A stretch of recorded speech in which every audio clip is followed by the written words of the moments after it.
We're live, Eli. All right. Thank you, Nathan. Welcome, everybody. Welcome, everybody who's joining us here, and to everybody who will be watching this as a recording as well. We want to welcome you to the men's panel. So, this is really a unique conversation. What we're going to be diving into today is a conversation, excuse me, for men to discover the power of unconditional love, radical responsibility, and unbridled vulnerability, to break the old patterns and the chronic state of aggression, depression, and fear that really defines toxic masculinity in today's world. So to say a little bit more about that, we're actually going to have a video. So I'm going to tee that up for you here. Men, husbands, brothers, sons, and fathers. White males account for 7 of 10 suicide attempts, while men in general are 3.5 times as likely to die by suicide than women. This epidemic is haunting. The suppressed anger of men is the very lash that so often hurts others, especially women, as at least 1 in every 6 women is sexually abused, and 90% of all homicides are committed by men. That's what happens when emotion is stuffed down. Eventually, it blows into suicide, rape, war, and murder. From the days of childhood, men are taught to be fortresses of emotion, where nothing gets in or out. When we cry or share our vulnerabilities, we are made to feel wrong. We are programmed to be powerful machines. How do we produce more and feel less? Then there are coping mechanisms, how we numb the pain of broken relationships using drugs, alcohol, and pornography, which almost always destroys families. As men, we can no longer avoid these circumstances. The world has endured 4,700 years of warfare. Women didn't do that. Men did. It's time for a movement to be the best men we can be, to take responsibility, to end the violence, to feel the pain, to own the shadow and forgive ourselves, to make the world a safer place for everyone, men, women, and children. We thank the women's movement, as it was never meant to end with women. It was a spark to ignite men, to transform hearts, families, communities, countries, and the world, to rebalance the masculine and feminine and unleash the full potential of humanity. Join us for the first men's conference of its kind, a movement to restore the integrity of man and realize forgiveness, a clean slate to raise a new generation of boys and men.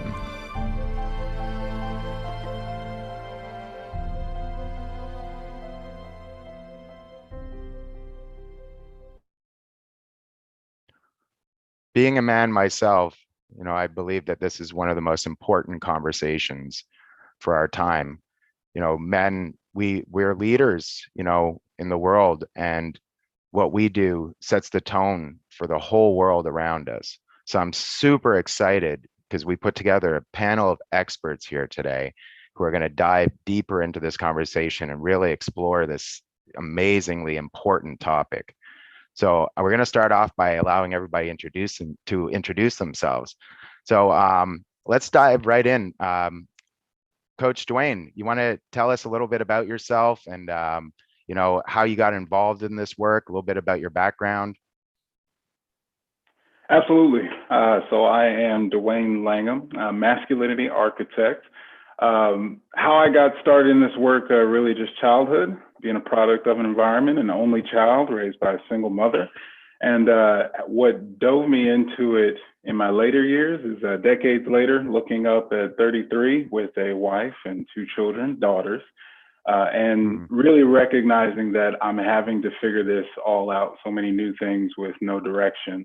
Inside of being a life coach, wanting to help others, I started inside of relationships. And what I saw was a missing, something that you just pointed to that I love, the lead. And I got present and distinguished for myself the masculine and feminine energies. And from there, I was hooked. I've been a student ever since, just like looking through the matrix. And it gives context to so much power for men, women, all of us. And when I say that divine masculine and feminine, I mean literally inside each and every one of us. So that's really what set me out on this path. And I've committed myself creating a conversation, a modern man's rite of passage, really huge for fellowship and giving men access and a space similar to this one, which is why I'm so excited to be a part of it, where we can just discover and design what we say for ourselves is a mature masculine expression for a modern world today, with all the, like you pointed to, I think I heard in the video, just the out of balance, the confusion. Sometimes toxic masculinity is the first thing you hear of when being introduced to. So as a student, I'm here to bring balance and shine light to the whole broadness, and of course, the perfect pair to it, the divine feminine in all of us. Mm. Thank you, Dwayne. You know what I hear you said over and over, and like in how you shared it too, is this being a student, right? Like you were going along and you were doing what you're doing, but then when you had the girls, it really opened. You were like, wow, I really got to just learn something here, and it's like you're in this constant discovery. So you're guiding people, but you're guiding people through your own discovery. Absolutely, And absolutely. and that's the other thing I heard in what you shared is like that's kind of missing, isn't it? Like that there is that there like I didn't have a mentor or a guy. I mean, you read these books and these stories of like having this teacher, and I never really had that. Exactly. You, me, that's the generation. We are a product of not our fathers, not our fathers' fathers, generations that a rite of passage, an actual introduction of that transition has just been a missing.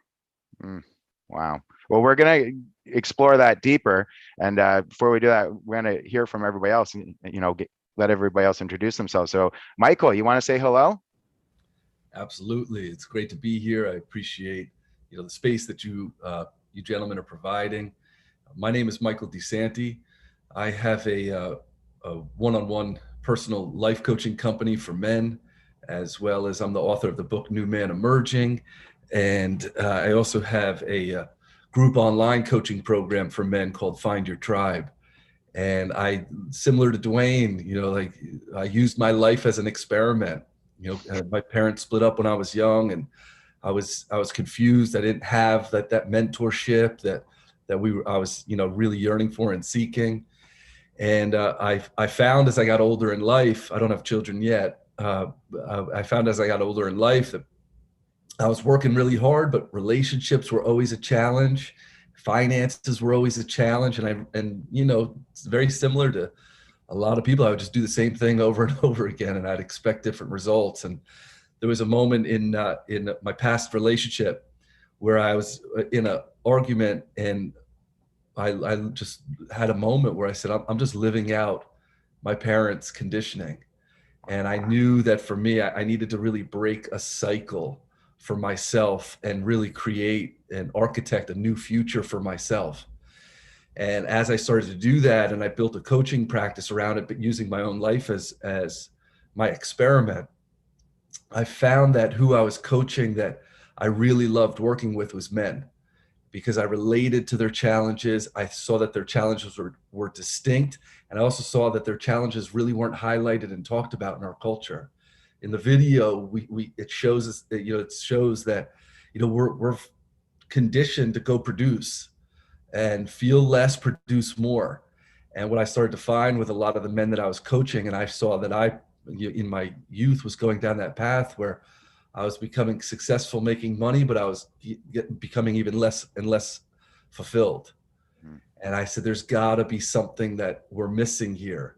And so I've spent the better part of the last decade, really diving deep through my studies, through writing, through coaching, to really help men become dynamic and break away from this one-dimensional, you just need to produce, put your head down, don't feel what you need to feel, and just go produce something. And I said, no, there's a lot more for us as men and as leaders to be really dynamic.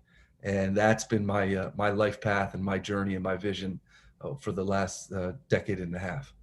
What an amazing awakening that must have been. I mean, so you're in this like just this autopilot, like you're living somebody else's life, right? Like and as you said, your parents' life for you, but also kind of the world's life. I mean, I think so many people could relate to what you're saying. Like you were doing what was meant to be done, right? You're getting the good job, and you're getting married to the right girl probably, and and you're going along and you're doing everything right. And meanwhile, your experience of life is getting tougher and tougher, and your joy and your fulfillment and everything is just shrinking and getting less and less.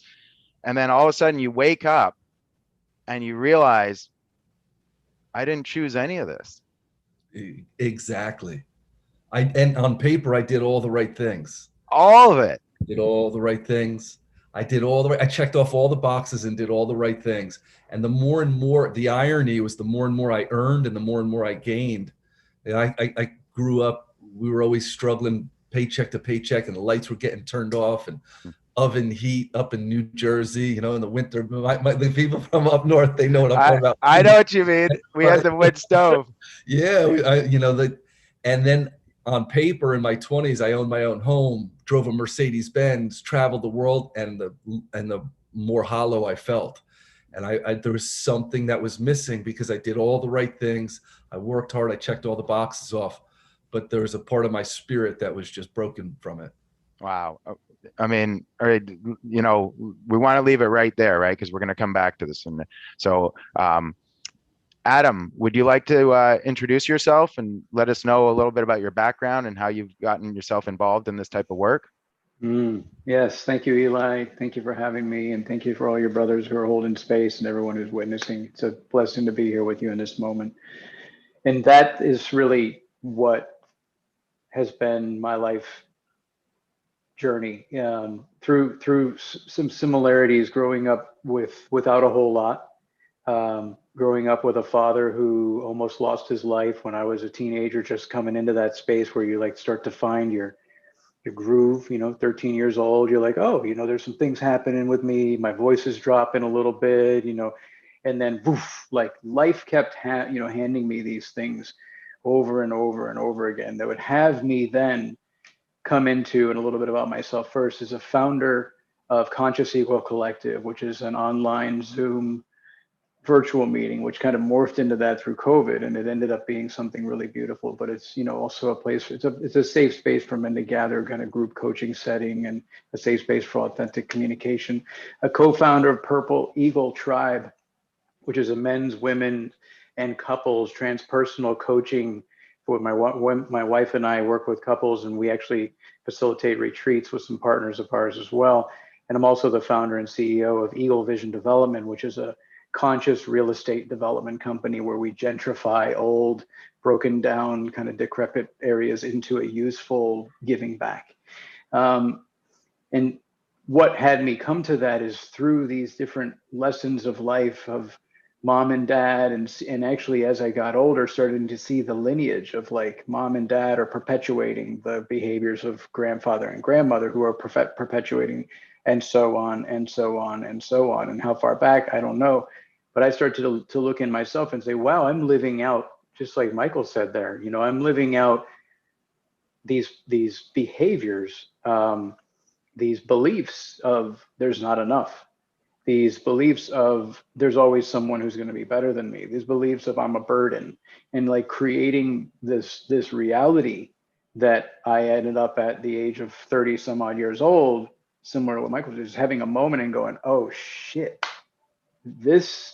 I looked around, and it was one of the most liberating and one of the most scary things at the same time, to say, now what?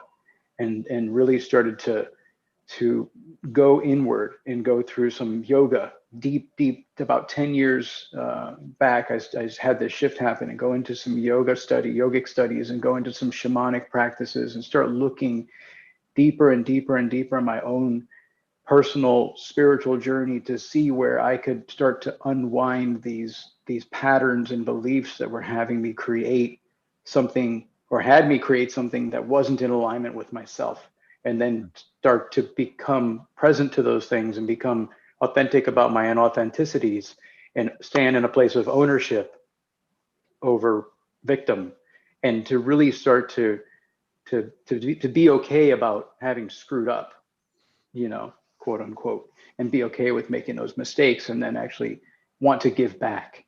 And that's a little bit about me. Wow, Adam.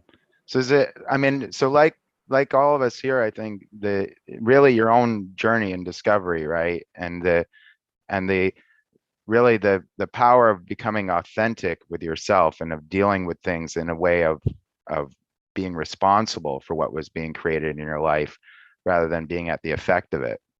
But it took you some time to get there, right? Which is, I mean, I think that's true for a lot of us. Sometimes I see young people doing like different work like this, and I'm so jealous. But that's, I think, also what we're standing for, right? Is that you don't have to wait till you're 35, 45, whatever it is, to start getting, having these breakthroughs and having these conversations be a part of your life. So thanks, Adam. And I can't wait to hear a little bit more about your personal view on these things. Nathan, let's hear from you. Welcome. How did you get yourself involved in the conversation for men's empowerment? Well, my name's Nathan. I'm the co-founder with Eli here of the Hope Platform. I mean, it started pretty young because I was in the Boy Scouts and I felt I had these values really instilled in me. But as I've gone through adulthood, I've really seen that one of the most important things we can do as a society is raising good men. And what occurred for me was I had a very comfortable childhood, and pretty much everything happened all at once. When I turned 18, I moved to Florida from New York to go to college, and then my family split up. My brother got sick and was in a serious state in the hospital. My dad lost his job at General Motors, and we fell from like upper middle class to like barely surviving. It was pretty much everything happened all at once. And what I made up was that I was on my own and I had to figure it out on my own. And I made a lot of poor decisions, both in terms of engaging in like partying type of behavior, addiction, codependency, and relationship with women, some poor business, financial decisions, just like the whole slew of terrible decisions. And I guess I really got into the men's work. I was chasing my ex-girlfriend. We're still friends. She's cool, but I went to the middle of nowhere in Alabama to like try and get her back or some crazy thing, and ended up like staying with the founder of like the original men's movement from the 70s, John Lee, and like a cabin in the middle of nowhere. It's like, what are the odds that I'm staying with this guy for 11 days? It was crazy. And it's funny, she didn't end up seeing me, but I spent time with this guy and I read some of his books and while I was up there. And I have to say, when I came back, I realized what was missing for me was accountability, brotherhood, mentorship. So I did start to get involved with men's work, and I see now that we need camaraderie and we need community. And what's allowed me to turn my life around has been having mentorship, having men I could look up to role model the qualities that really work. Because I don't know. I obviously, like all people, have a lot of failure in my life, and I've only recently been able to convert that failure into success because I had the right partnership and the right guidance from men who I feel they've walked the road ahead of me, and I've been able to like really submit myself that I don't know. And that's the beautiful thing, is actually I do know, and I know how to ask for help. And I think that's one of the hardest things for me, was I had my pride in the way of asking for help instead of just resigning to failure as an inevitable way of being. And it was that easy to turn it all around with just making that request. Wow. So I got that right at 18. And I mean, wow, at 18, what an age too, because you're dealing with so much inside of having to be your own man and discovering who you are at that time, and then to have all that foundation taken away from you. And then, as everybody's pointed to in all of their conversations, and then not to have the freedom as a man to be weak, to need help, to ask for support, right? That freedom's not available to men. Men do, you put on, you're strong and you push forward and you push through and you do what you got to do, and you don't whine about it. That's in different ways. I hear that from all of you, where that was kind of there for you. So what do you see from all of you? What are some of the problems that are facing men in today's age? And Nathan, we're just going to start right with you. I'd love to get, you're the youngest on this panel, and I'd love to get your perspective, and then we're kind of going to move through with the other people. We're not we gotta remove the stigma from failure. I actually think failure is great. I think I've learned a lot, and it's shaped me in a really great way. And I was even thinking about it yesterday, about how I'm making decisions entirely different than I was a few years ago, and like why I'm standing in those decisions and those character traits because of what I've gone through. So I would want to say that dealing with failure is a big thing. And then the other thing is shame and pride, right? I mean, I've dealt with my own forms of addiction to pornography. I'm gonna just put it out there, and it's like I've had shame, and I think it is in part that I grew up in a Catholic household, and we couldn't talk about these sexual feelings. We had to repress them, and that was one thing. And then the pride, right? Like, I'm not going to ask for help, and I'm going to power through this. I have to find, and I want to provide. I want to provide for my family, and I want to create a bigger plate for everyone, for people in our business. And I think as a man, I put a lot of pressure on myself, and I think that's true of all men. I mean, I think we all put a lot of pressure on ourselves to want to provide more, because we live in some sort of idea of ourselves as we're not good enough, and we have to prove ourselves to be loved. And if I don't show up doing this thing to success, to fulfillment, well, people aren't going to love and respect me. And I think as a man, that really hurts to actually to connect with that.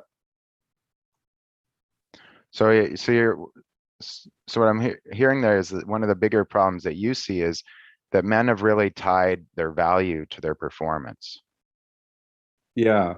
And there's just no freedom. There's just shame around anything that doesn't fall into a very kind of narrow field of what performance and being in performance looks like. And like any kind of breakdown, dealing with maybe some sexual frustration, well, that's not performance. That's not cool, right? Nobody wants to talk about that. We only talk about every time we're winning, right?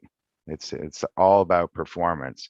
That's a very interesting topic, so we're going to circle back around, and I'd love to hear, Michael, if you have any thoughts on this, and also anything else if you want to expand. If you want to add to what Nathan already created and expand any other problems that you see that really men facing in today's age. I'd love to expand on what Nathan was saying, because I've found that as a cultural conversation, females are far more judged on appearance and the way that they look, and men are far more judged on and assessed by their performance. And I think there's another layer and level to that, where for men, performance is so key to assessment and to being judged and to being admired or lack thereof.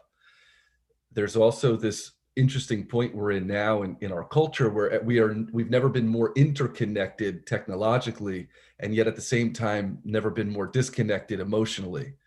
And so the conversation a lot around men and masculinity, Nathan was pointing to it around performance and failure, is that so much of the masculine conversation is you need to figure it out on your own.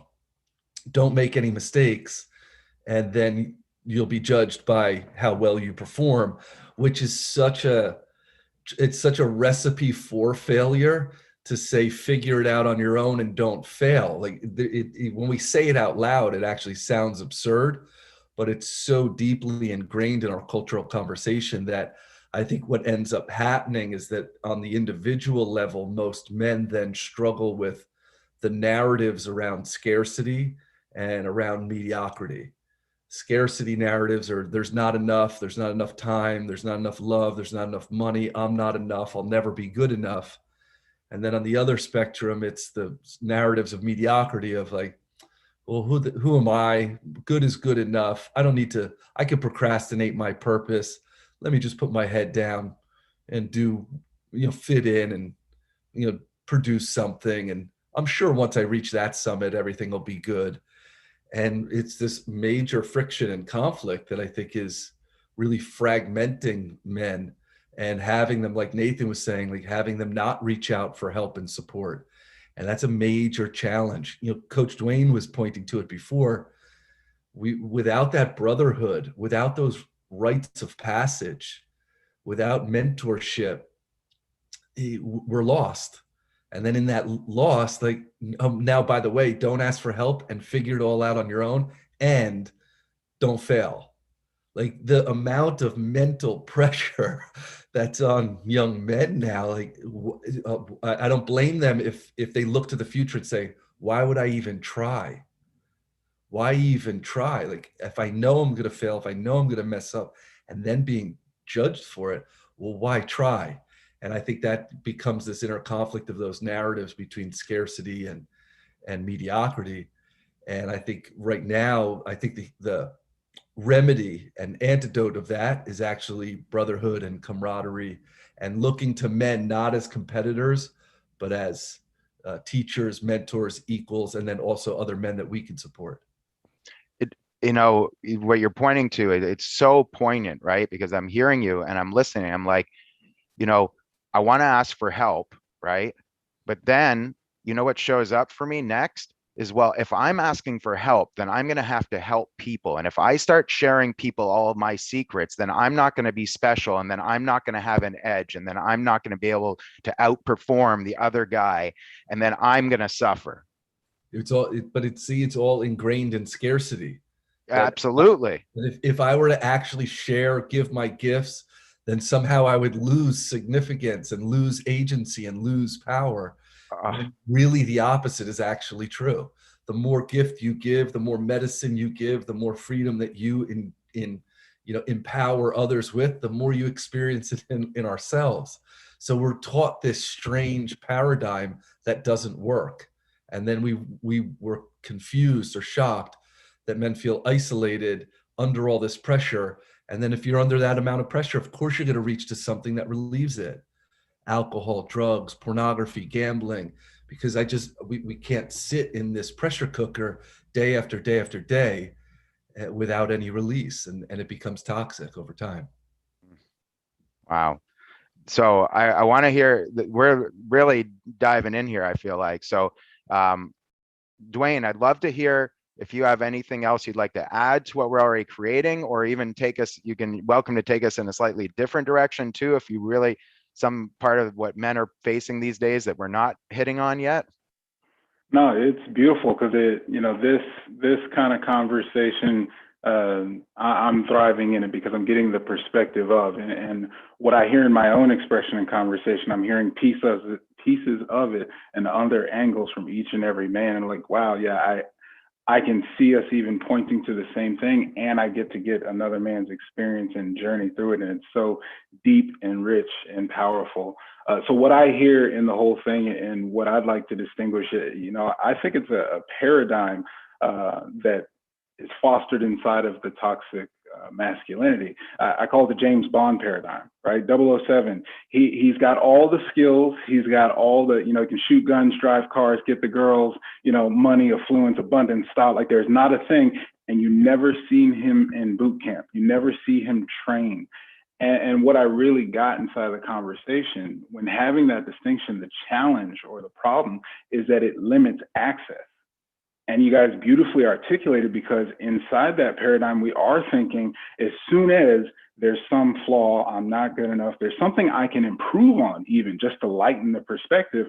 Well, wait, I can't let anybody know I don't know how to do this. I can't ask anyone for support and help. I have to get it right. So I better be ready to perform now. I can't back away from it because then I'm scared, I'm weak, I'm the weakest link. And it's just this cycle of inescapability. And the whole thing is that's why it's toxic, because it gives a perspective that to be masculine, you cannot be human. You have to be something other than. And that's why I love conversations like this and this work, is to just distinguish and get that, because when you unlock that, then you can seek a mentor, right? A mentor can beat you over the head with the lessons, but until the student actually appears, until the mind is ready to receive that information, to ask for help, to be open, to be contributed to, you wouldn't see it. You can't hear contribution when it sounds like opposition, when it sounds like a challenge, when it means something about you, that you are less than because you have to be helped. Yeah, if that all connects, I just hear each of us giving the background in so many tribes, and that's the access that I'm so passionate for men to get access to.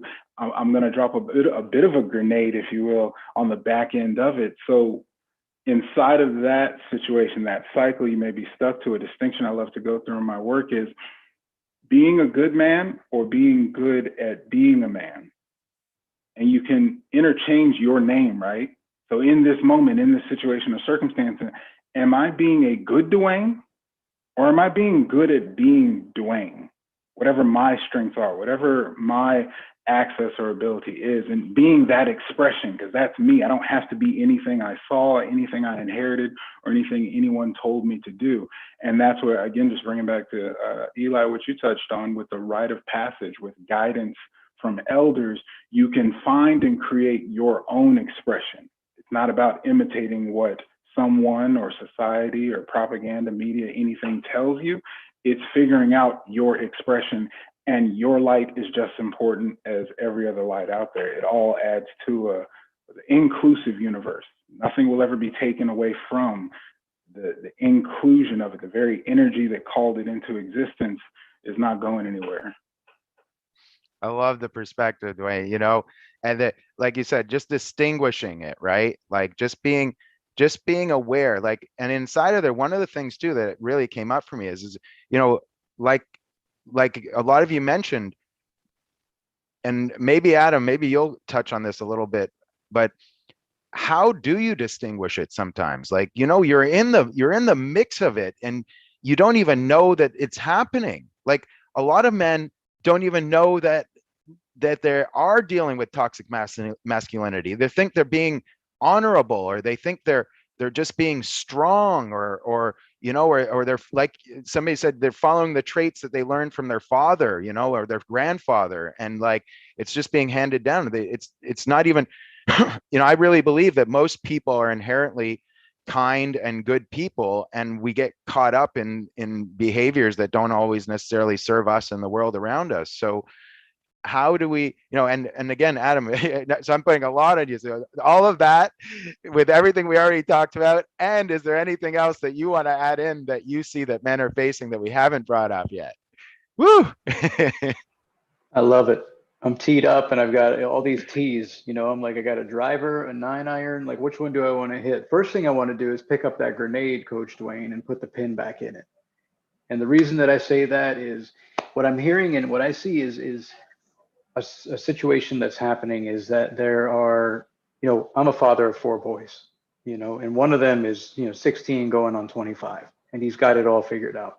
And I am able to see a young man from a place of knowing who he is and the things that he wants to do and what he stands for.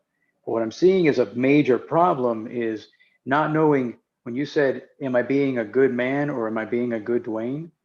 Not even knowing who Dwayne is, or who Adam is, or who Michael is, or Eli or Nathan. Like that is a huge problem that I'm seeing. And then creating life and all of the doing this and getting married and getting a job and going to college and doing all this study from not even knowing who I am.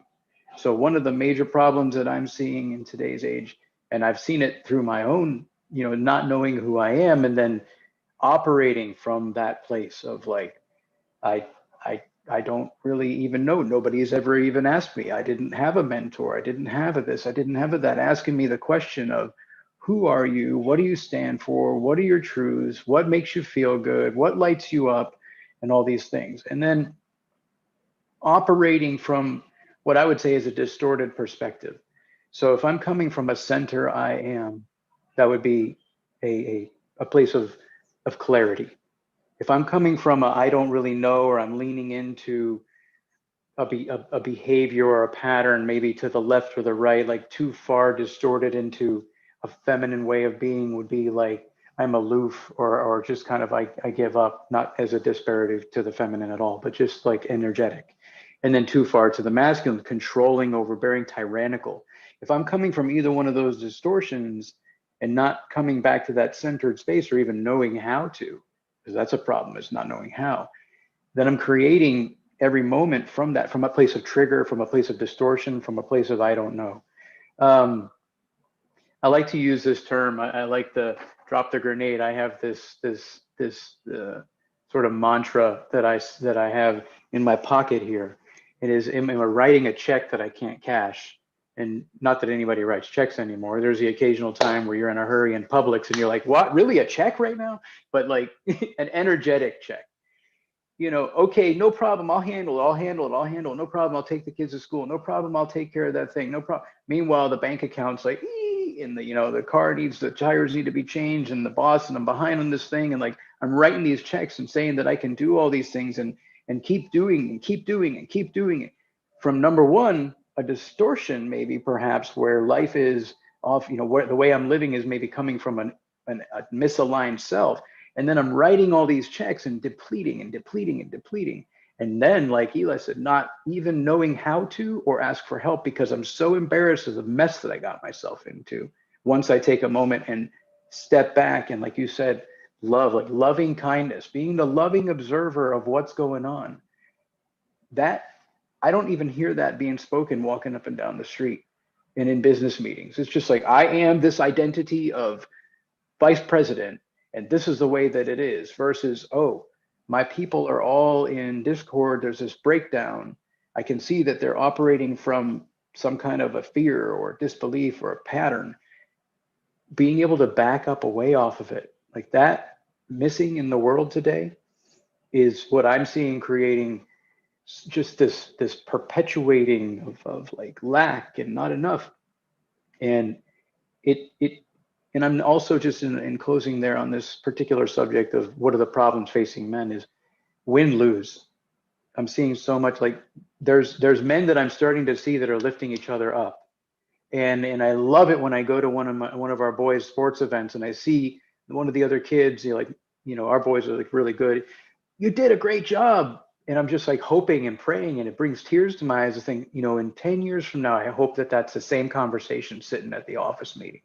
Like, why is it a win-lose competitive? Now, competition is not a bad thing because it helps still level up and all these things, but like making so judging and like you're either I'm winning or I'm losing, not like, or somebody else is winning. You know what I mean? Like it's this thing, and then mix that all together with what am I even winning at? You know, like not even knowing what game is being played. I love what you brought, the perspective you brought in there, Adam. And it really, you know, what I want to focus on is like the distortions, right? Because even the winning and losing can be a distortion too, really, in the world of it, right? And when you're operating from distortions, you're operating from your imagination, you're operating from your mind. You're not actually engaging with reality.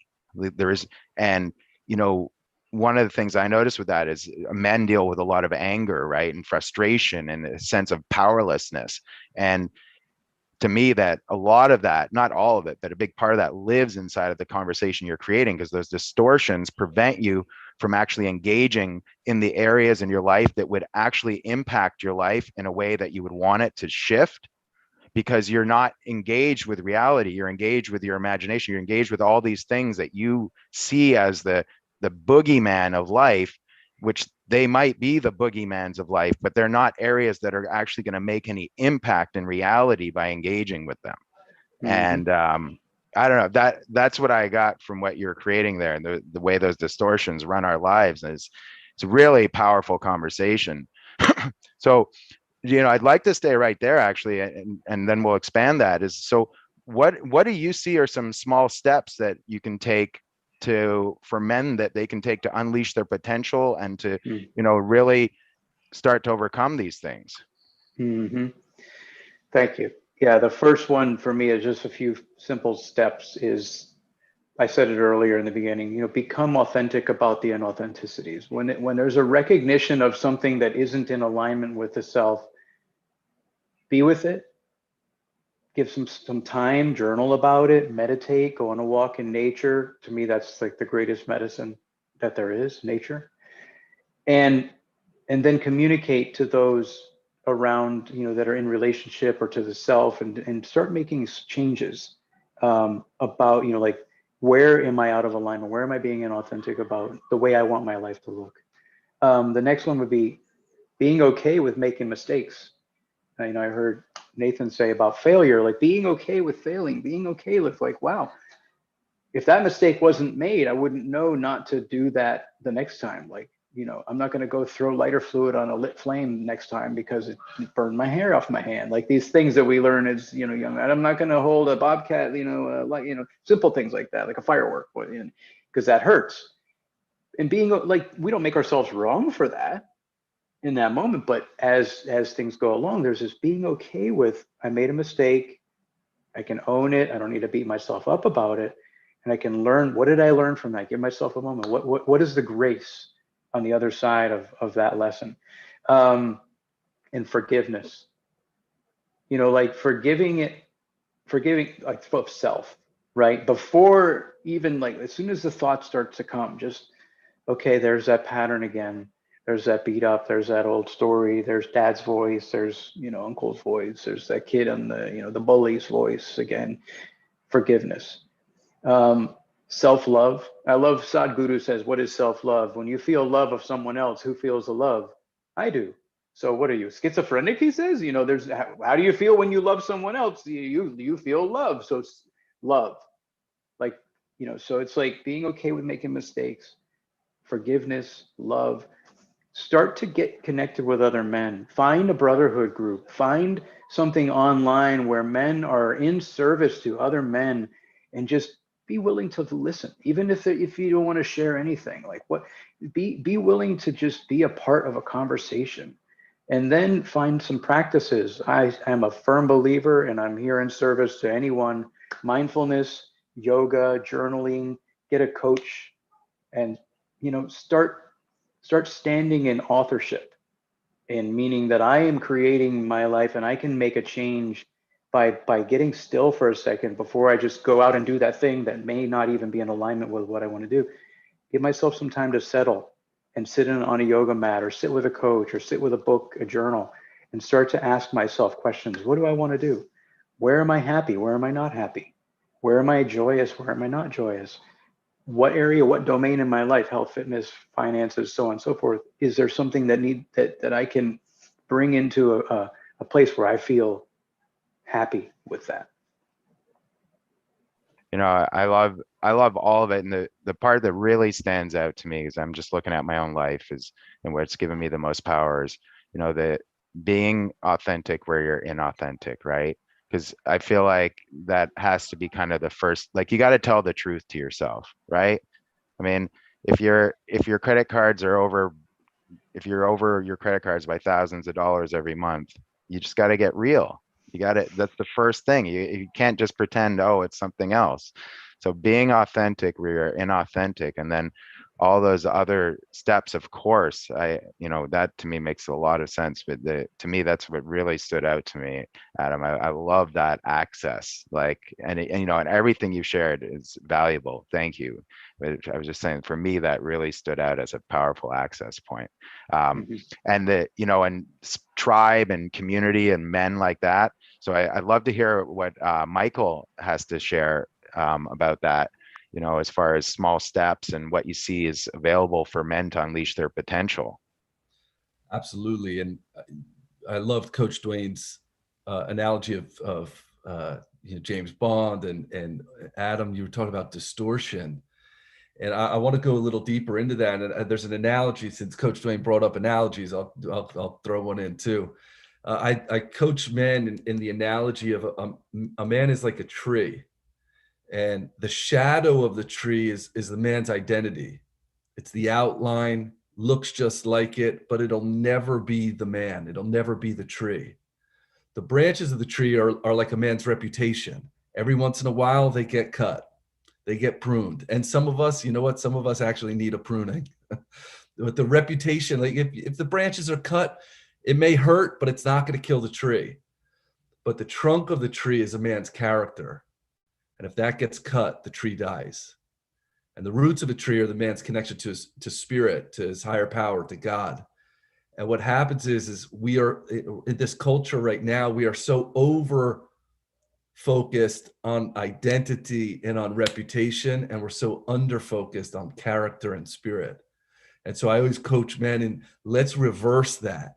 Let's strengthen character. Let's live by principles and virtues and strengthen the character of a man. Am I being, like Dwayne said, am I being a good man, or am I being a good, good at being a man? Being good at being a man.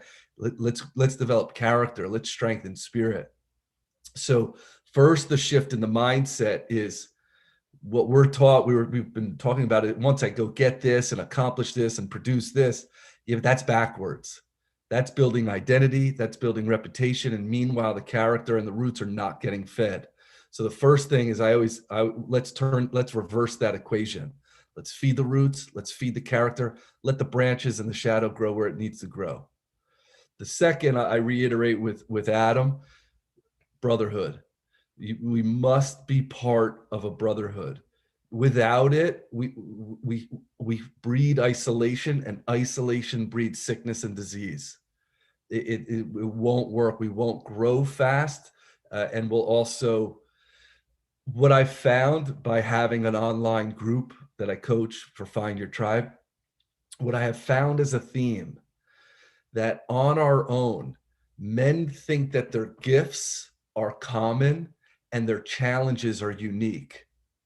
But when men get into a circle and into a group, what they find is that their challenges are common and their gifts are incredibly unique. And what that does is that distinguishes between a sense of belonging and fitting in. To fit in, I've got to compromise who I am. I'll change who I am. I'll put on the identity. I'll do what I need to do. I'll be the good boy, and I'll suppress my emotion, and I'll fit in for your approval. A sense of belonging comes from authenticity, owning my gifts, owning the way I filter and see and relate to the world. And then I show up to that group whole, and then we celebrate each other's wholeness and uniqueness. Nothing needs to be compromised. Adam was pointing to that, and I hope 10 years from now, that's the conversation, that I don't need you to lose for me to win. We can all win through our uniqueness and through those gifts and skills. And finally, Eli, I'll reiterate what you just said. Stop lying. Tell the truth. And most people, and this is key for men, because most people think, oh, I don't lie, because most people think lies are deliberate misleadings. Like, Eli, the goal, I'm telling you the gold is that way when I know it's that way. That's deliberately misleading you. That's not how most men lie. Most men lie through omission or inflation. That when I communicate with you, I'm going to leave certain things out. I'm going to sugarcoat it, and I'm going to manipulate you to hear it the way I want you to hear it, even though it's not fully the truth. My bank account is, it's better than you would think. I'm just going to omit it. I'm going to leave it out. And then other men lie through inflation. They're going to make things sound more grand than they actually are. And they're going to inflate it. They're going to make it grandiose. And meanwhile, it's actually just a seed. And they're trying to tell you it's a redwood. And it's not true. And the truth shall set you free, man. Like, it's a powerful and potent quote. And really what men have to start to do is actually start to tell the truth about themselves. Stop omitting, stop inflating, be real, be authentic, be honest. And in that honesty, we can repair and rebuild some of those unconscious narratives and systems and behaviors that are actually harming most men. Michael, I want to be part of your tribe, man. You know what? I never heard that said exactly like that before. I thought that was amazing. That that when men are apart, they think their problems, they think their gifts are normal and their problems are unique, and vice versa. That to me stands out as probably one of the, and the only way I can see even having the chance to overcome that is in community. Because no matter how smart you are, no matter how much you think about that, no matter how much you know things, like that's like one of those things in life, like you know it. It doesn't matter until you experience it. Exactly. And in the experience, we experience through our interrelatedness. On our own, everything is just going to continue to be a concept or a theory or a narrative. But Wow. the moment now we're together, I can experience authenticity through my relatedness with you all. And then there's going to be certain things. Coach Dwayne was bringing up. There's certain things. Oh, I totally relate to that. And then there's going to be other things like, wow, that's a perspective I've never even experienced. But now you bring that perspective, and together we remember who we are through our interrelatedness. Thanks, Michael. Speaking of hearing, I want to hear, Dwayne, what do you hear in this? What to you are some of the most important steps that men can take to unleash their potential, and anything you want to expand on the conversation that we're already having here? Yeah, you guys probably see me smiling over here ear to ear, because every time I'm hearing, like, I don't have anything new to say. And that's what I love, because in this conversation, we're so aligned in what we're studying. And I love getting the confirmation of, like, yeah, I'm amongst like scholars of men's work. Like, we all have identified and see that. And I've always believed that your leadership is seeing what's missing out there, and that's what you're called to go out there and fulfill. And so I'm just honored to be shoulder to shoulder with you gentlemen in this type of conversation. So with that, I'm going to share, my thoughts or words of wisdom in this realm. So masculinity answers the question, who am I? And I think it was Adam who said it first when I heard it, like, getting that clear for yourself, that really is the grounding for men, especially to express here's the kicker, mature masculinity. I really like to emphasize that. There's shadow, there's toxic, there's out of balance, all kind of different ways of saying the same thing.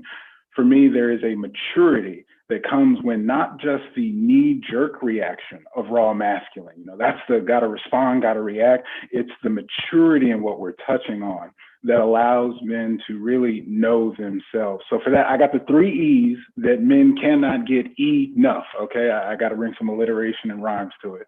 All right, so the first one, education. Know yourself.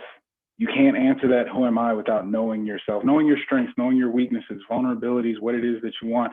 And then you've got to know yourself, like we're talking about here, in relationship to the world, in relation to your family, to your community, to your nationality, background, whatever. There's an expression of you inside of that. And I love how Michael brought out, it's actually unique. And when you get that and acknowledge it, it makes all the difference in the world.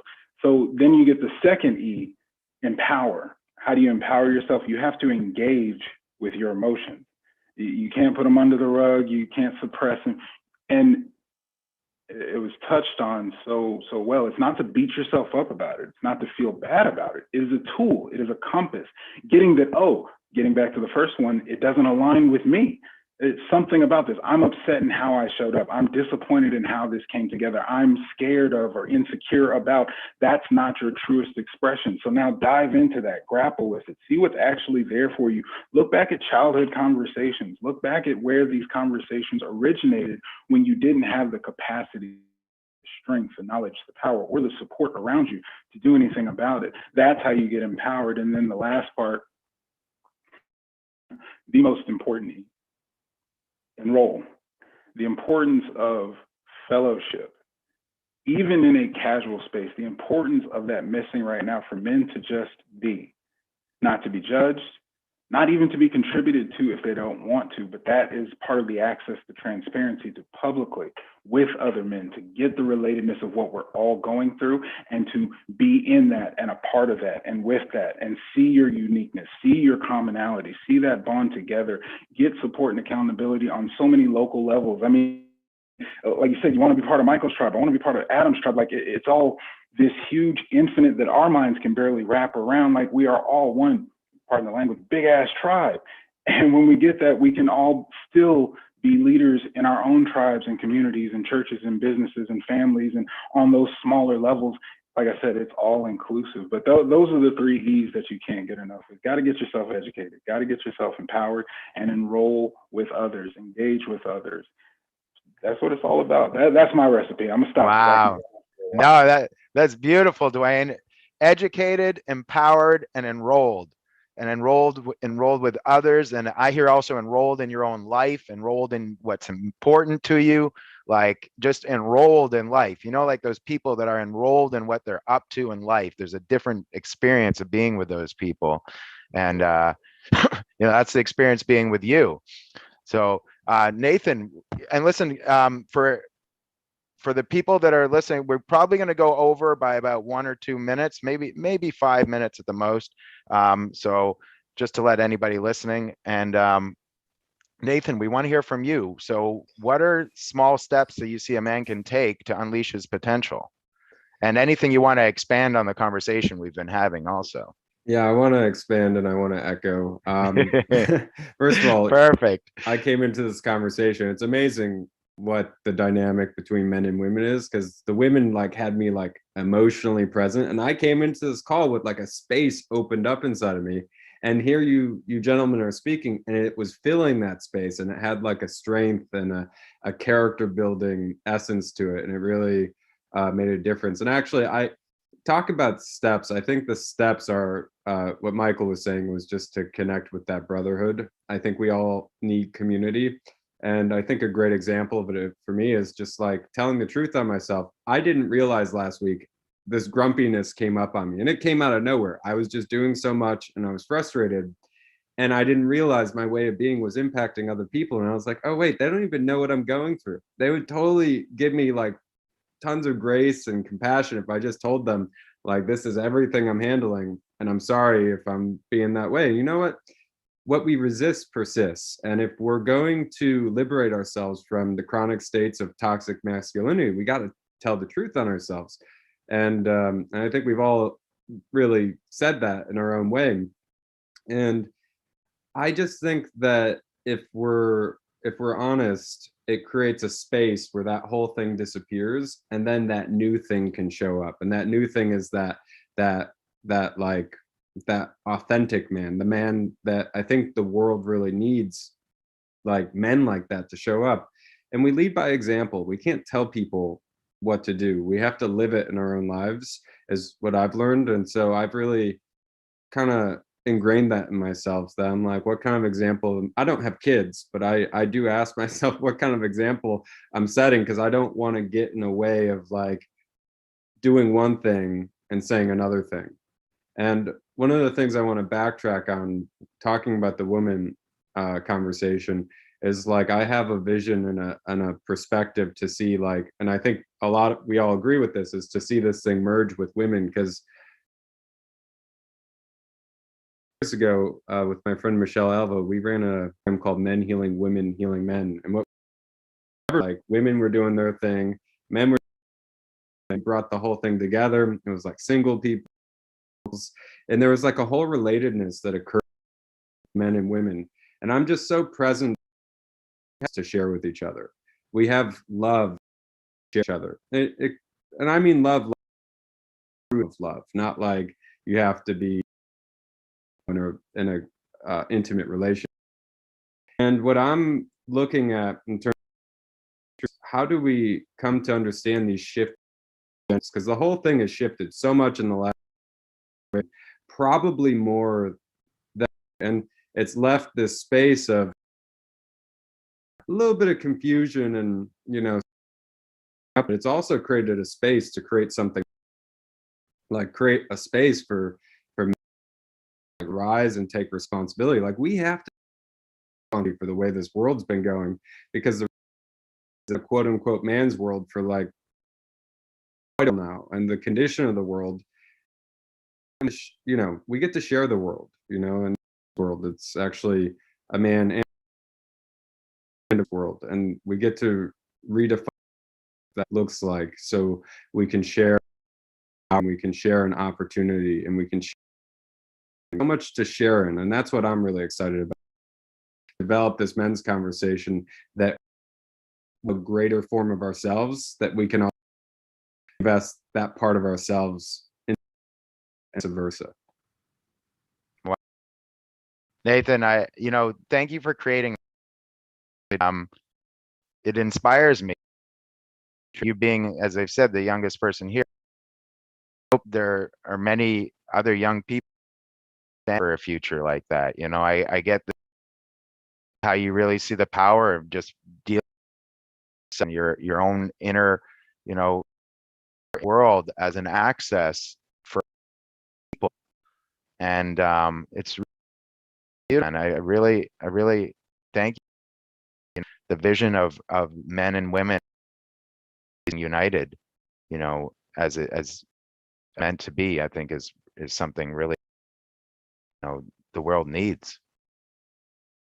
So Nathan's already started to our question. So I'd like to go around. I'd love to hear what you see possible for men in the future and the future. You know, like what you're going to create for people here. You moving around? You have something you got to go for it. Creating, you know, I actually really is one of the things I would say, to be able to sit, you know, in this case, another man, and ask questions, to have this ability open up and just like, I can't do that, oh my God, you know, that I just, things that I see from doing this work. And, you know, I've been gifted to know Michael the son, to actually, to see that, and like that ripple effect that happened, for showing me what that looks like. But really what I wanted to say is, for the future, I kind of bullet pointed it down. That's I did. Brotherhood, inner balance, possible.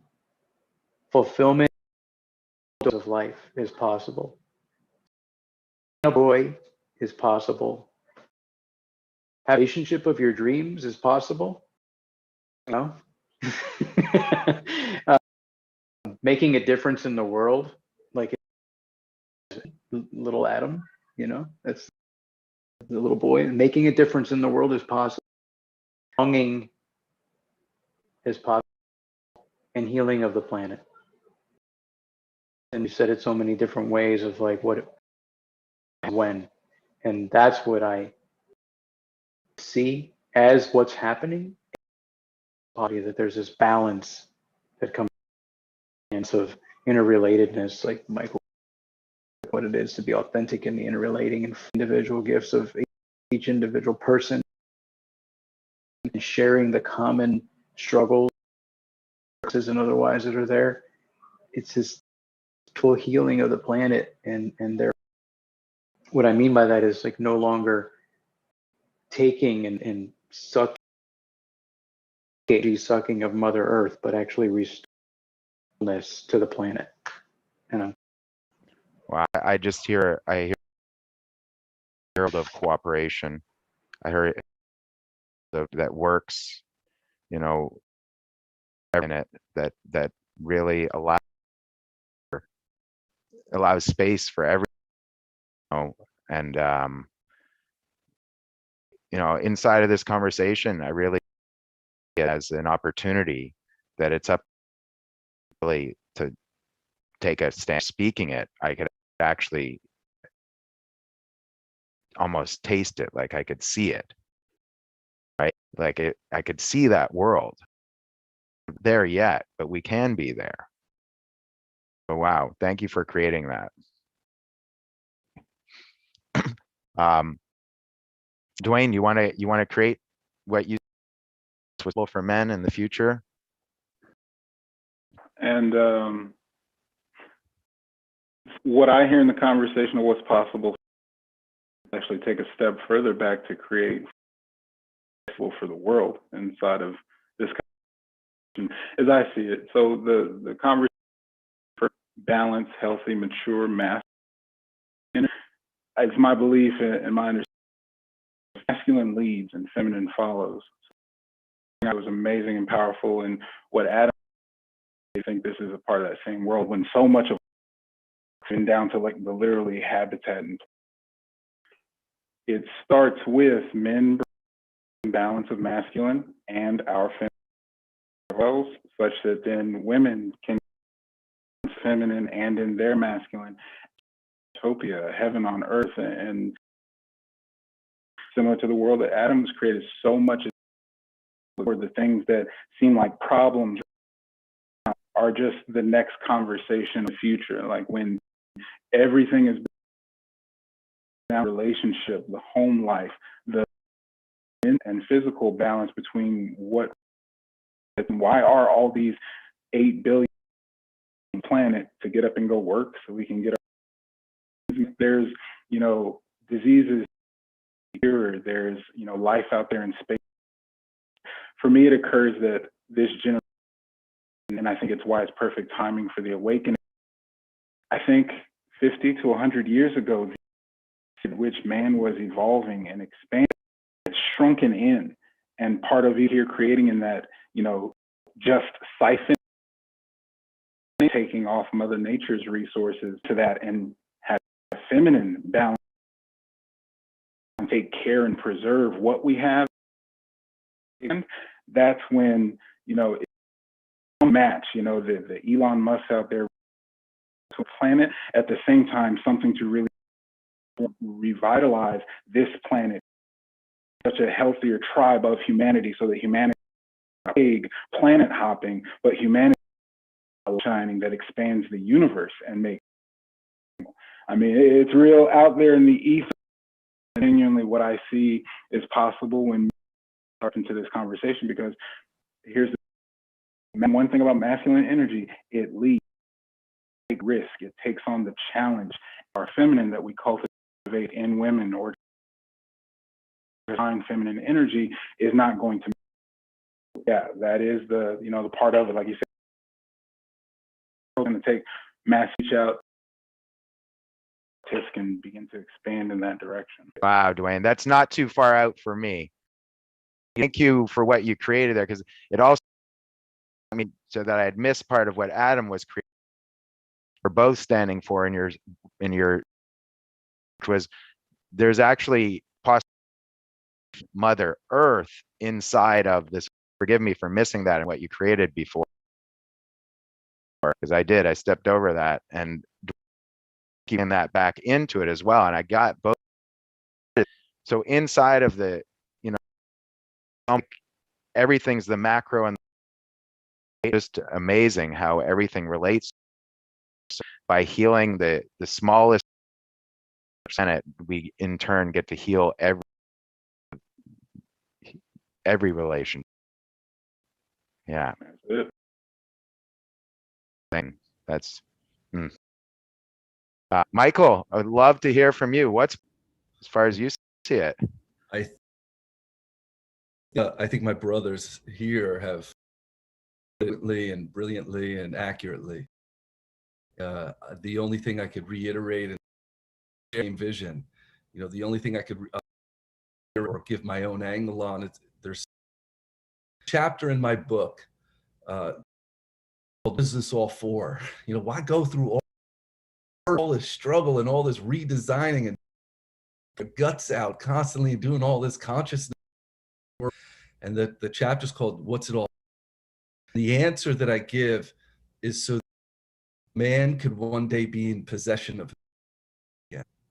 That man is in possession of his values, his principles, his leadership, his freedom, his thought system, all of it. Once again, or maybe for the first time, self, then like Dwayne is saying, that leads, and what happens is what becomes is harmony between masculine and feminine, harmony. Adam was saying relationships actually work and actually uplift each other, really heal families and heal harmony within sustainability, earth and its resources. And he was saying, rather than be a scar to the planet, band-aid and a healer and a medicine to the planet, galaxy. And when a man is in possession of himself, he remembers that he's not to pillage and take, but to actually become a steward again, and better what he found, make better for the next 7 generations after, and to have an impact on infinity, because he incorporated himself and harmonized himself. And when we do, watch the ripple effect that it'll create, not our families, our communities, the world, the universe, and everything. We'll get out of self-inflicted pressure and stress, and we'll actually get out of the way and we'll have a new conversation of what's possible in a state of harmony where everyone. Wow, Michael, that's it. I really got some waiting there. Like, you know, women often talk about how powerful they are, right? And men talk about how strong they are. And in that conversation, I got, oh man, miss the power. I think we talk about the strength, like the brute strength, power, and you know, and that power everybody in here created, the authenticity, the willingness, right? The willingness to have that softness be part of the strength, right? And inside of that, I just got like, man, if you know, we're, and everybody, I guess I especially think of just young boys, if these were they were having on a regular basis, how it would change the world, what impact it would make. So Nathan and I are gonna, because of the day we had here. I really love you so much for being here, for being the type of men that would actually for and like be the this, you know, this what it is to be a man, because there's a lot of different messages out there. To me, this is the message I want there, right? So thank you all. Like, it's the bottom of my heart. I just the very beginning, the very beginning, we're the idea to power everything each one of you are up to individually, impact bigger, and then to come back together doing different things as teams. Actually playing into, gentlemen, is we're going to have, like, we have of different panels. We're going to have a whole day coming up here in the near future. So thank you so much. That's right. I like it. I love that. So I'm going to have, we're going to share. You guys are welcome to stay on with them much, and we'll be in touch soon. Thank you for the opportunity, gentlemen. Thank you, guys. Yeah, you want to wrap something? Yeah, no. The conversation here is really important here, and I want to thank you, gentlemen, for and making this available, because it's not even available to many men, and we took a making it more available. So just keep that, and let's continue to work. This message gets out to as many men in the world. So, all right, Nathan, we'll just kind of, we might edit it right a little later or something. So you don't want to thank everybody for the day? on the live stream, because it's not.